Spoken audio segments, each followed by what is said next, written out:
माँ। माँ को ऐसे ही भगवान से ऊंचा दर्जा नहीं दिया गया, और जिसका जीवंत उदाहरण है मेरी सहेली रानू। रानू जब प्रेग्नेंट थी तो डॉक्टर ने उसे कहा कि उसके पेट में पल रहा बच्चा एबनॉर्मल है, उसके भीतरी अंगों का विकास नहीं हो रहा है। ऊपर से रानू स्वयं भी थायराइड और डायबिटीज़ की मरीज थी। तो डॉक्टर ने उसे सलाह दी कि उसे उस बच्चे को अबॉर्ट करा लेना चाहिए। परिवार के सभी सदस्यों ने उसे बहुत समझाने की कोशिश की, लेकिन उसने साफ मना कर दिया कि जैसा भी होगा वो मेरा बच्चा होगा, वो मेरा अंश है और मैं स्वयं की हत्या कैसे कर सकती हूँ।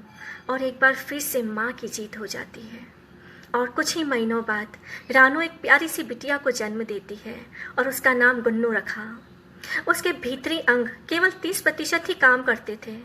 महीने में 15 दिन उसे हॉस्पिटल में वेंटिलेटर पर रखा जाता था, लेकिन रानू ने कभी भी हिम्मत नहीं हारी। परिवार के सभी सदस्य उस बच्ची से घृणा करते थे, कोई भी उसे गोदी में लेना पसंद नहीं करता, लेकिन रानू 24 ही घंटे कभी कंधे पर तो कभी गोदी में लेकर काम करती रहती थी और उसका A1 शॉपिंग करके बिजनेस भी था। रानू ने कभी भी दूसरे बच्चे के बारे में नहीं सोचा। परिवार के सभी सदस्य उसे बहुत फोर्स करते थे, लेकिन उसने साफ मना कर दिया गुन्नू की खातिर। और उस घृणा भरे माहौल से बचाने के लिए वो अपने परिवार से अलग रहने लगी। गुन्नू 4 साल की हो गई, लेकिन अब भी वो 9 महीने जितनी सी ही लगती थी।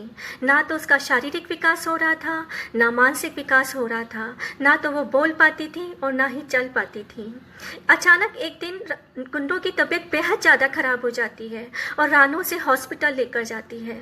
तो डॉक्टर रानू से कहते हैं कि अब तो उसके भीतरी अंग 10% भी काम नहीं कर रहे हैं। गुन्नू कोमा में चली गई, ज़्यादा से ज़्यादा वो केवल 2 दिन ही निकाल पाएगी। लेकिन फिर भी रानू हिम्मत नहीं हारी।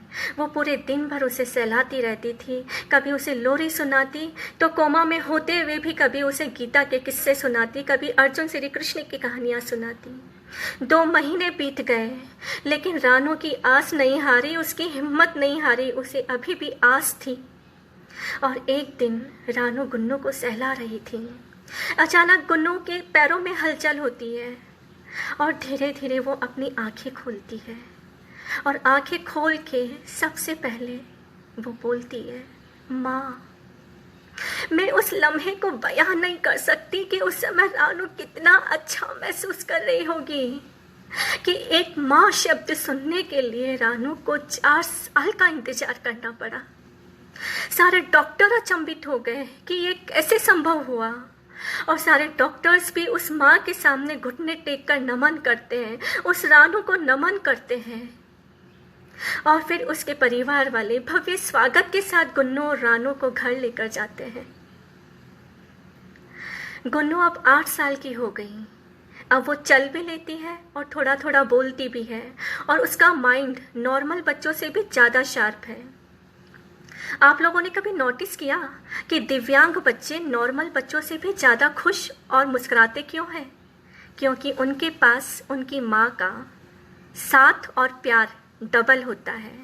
तो सलाम है रानू और रानू जैसी सभी माँओं को, उनके जज्बे को, उनकी हिम्मत को, उनके हौसले को, और नमन करती हूँ उनकी प्यार भरी ममता को। आशा करती हूँ आपको मेरी कहानी पसंद आई होगी।